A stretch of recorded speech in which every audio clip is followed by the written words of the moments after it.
Assalamualaikum dan salam sejahtera.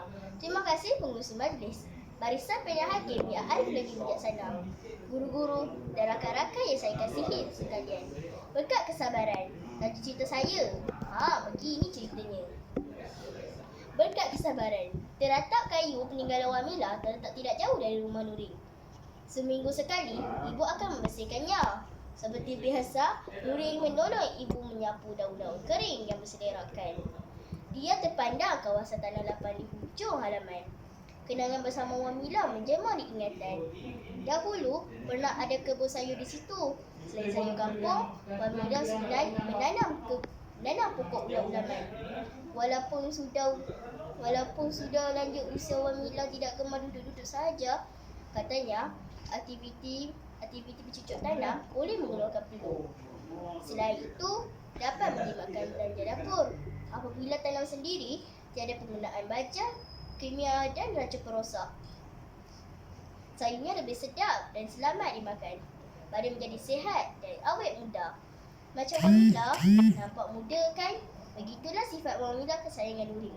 Sambil bercerita, dia akan menyelitkan musuh jenaka. Sewaktu kecil, Nurin tidak gemar makan sayur. Bagi Nurin, rasa sayur itu pahit dan tidak sedap. Jenuh dipujuk ibu, namun dia tetap berdegil.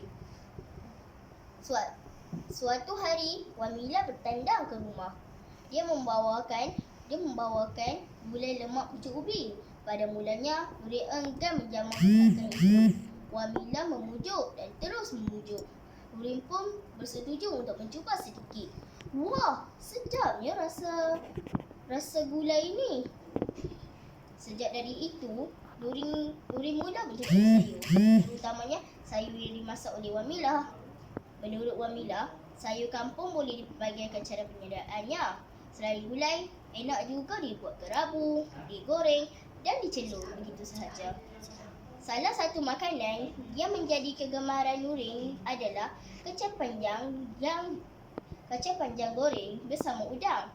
Setiap kali dia makan di rumah Wamilah, menu itu memang wajib. Ibu, kalau Nurin hendak bercucuk tanam boleh tak? Di tepi rumah kita ada tanah lapang. Nurin teringin untuk menanam kacang panjang. Tentu sedap kalau digoreng bersama udang segar. Macam yang Wamilah selalu buat dahulu. Ibu terkejut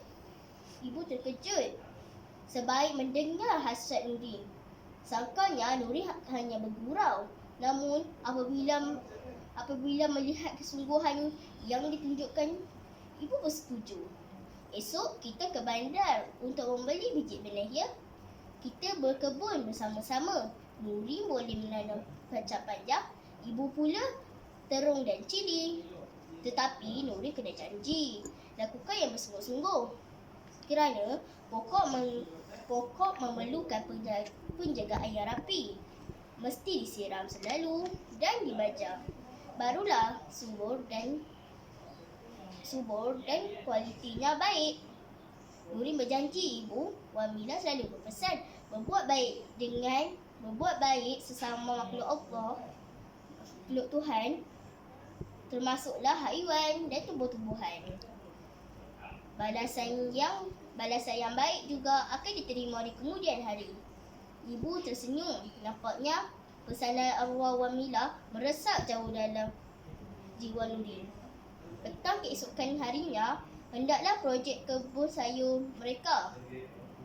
Ibu meminta pertolongan ayah untuk membuat batas. Sebagai permulaan, hanya 2 batas yang disediakan. Mana cukup? Nurin tidak puas hati. Nurin baru belajar menanam pokok. Cukuplah 2 batas dahulu. Kalau berjadi, kita tambah lagi. Ayah memberi penjelasan. Ayah baru memulakan kerja. Ayah mengesat peluh dengan sehelai kain tuala kecil. Dia mengurut pinggang dan lengan. Seingatnya, sudah lama dia tidak memegang cangkul. Bersenam juga jarang kerana terlalu sibuk dengan tugas di pejabat. Baru berkebun sedikit, badan dah sudah rasa sakit-sakit. Betul kata ayah. Kita buat sekadar yang termampu dahulu. Tiada guna punya kebun yang besar tapi tidak terjaga. Ibu dia menyambah. Nurin mengangguk kepala tanda faham. Selesai menyemai biji benih kacang panjang, dia terus menyiram. Ibu pula menyemai biji benih terung dan cili di tempat semaian khas. Kata ibu, sesudah bercambah dan anak pokok besar sedikit, barulah disediakan batas baharu. Kemudian, anak-anak pokok akan dipindahkan ke batas tersebut. Kaedah itu sama seperti yang dipraktikakan oleh Wamila. Selang beberapa hari, biji benih kacang panjang mula bercambah. Alangkah girangnya Nurin tak terkata melihat anak pokok yang menghijau itu. Sebatang kayu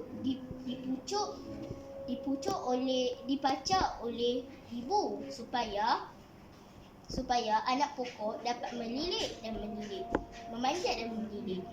Setiap pagi sebelum ke sekolah, dia akan menjenguk kebunnya dulu. Malangnya, pada suatu pagi, Nurin mendapati anak pokok kacang yang baru melilit kayu itu tiada. Kemana hilangnya anak-anak pokok aku? Dia terkejut lalu bergegas memberitahu ayah dan ibu. Setelah diteliti, mereka menemui beberapa ekor siput babi di sekitar batas. Rupa-rupanya anak pokok kacang panjang telah dimakan oleh siput tersebut. Janganlah sedih Nurin. Petang nanti kita semai semula. Biar ayah kutip dah buang jauh-jauh supaya siput tidak menyerang kebun kita lagi. Ayah membujuk. Sudah nasib pokok kacang panjang menjadi habuan siput sebelum sempat membesar. Pada sebelah petang, mereka menyemai biji benih yang baru. Ayah terus memberi galakan sementara ibu menasihati Nurin agar tidak cepat mengalah. Selepas berhari-hari menunggu, biji benih mula bertambah.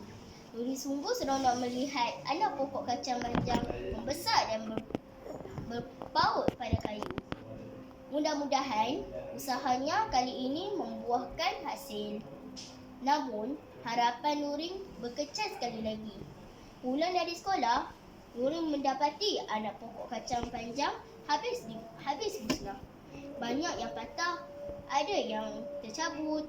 Di sekitar batas penuh dengan bekas-bekas cekaran. Nurin menceritakan hal itu kepada ibu sambil menangis. Kata ibu, bekas-bekas cakaran itu pasti milik ibu ayam bersama 9 ekor anak ayam yang baru menetas semalam. Ibunya meminta maaf kerana tidak menyinarinya. Jadi, kita kena semai biji benih ini sekali lagi ya. Nampaknya begitulah. Sabar Nurin. Jangan berputus asa. Nanti ibu suruh ayam dirikan pagar di sekeliling kebun kita. Petang itu, mereka menyemai biji benih buat kali ketiga. Setelah selesai, ayah pun membuat pagar untuk melindungi kebun. Percubaan kali ketiga mereka pasti berhasil.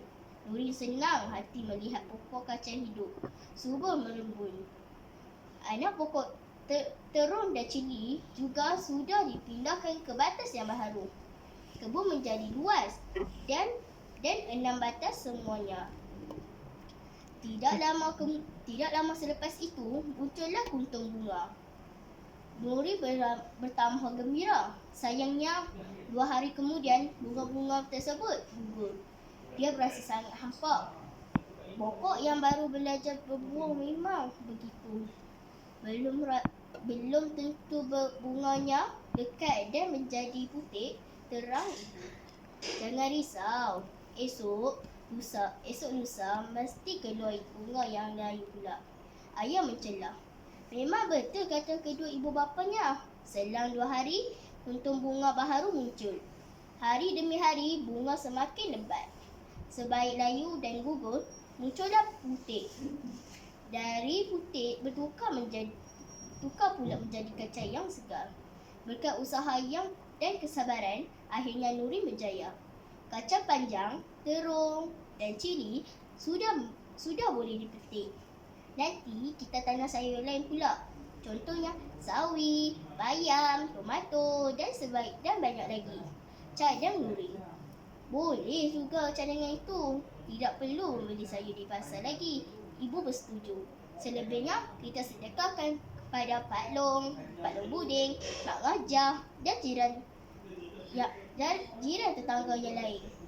Makan dapat, pahala pun dapat. Sembah ayah pula. Ketiga-tiga beranak tertawa sambil menjinjing pula kali hasil tanaman mereka. Wa taufiq wal hidayah. Assalamualaikum warahmatullahi wabarakatuh.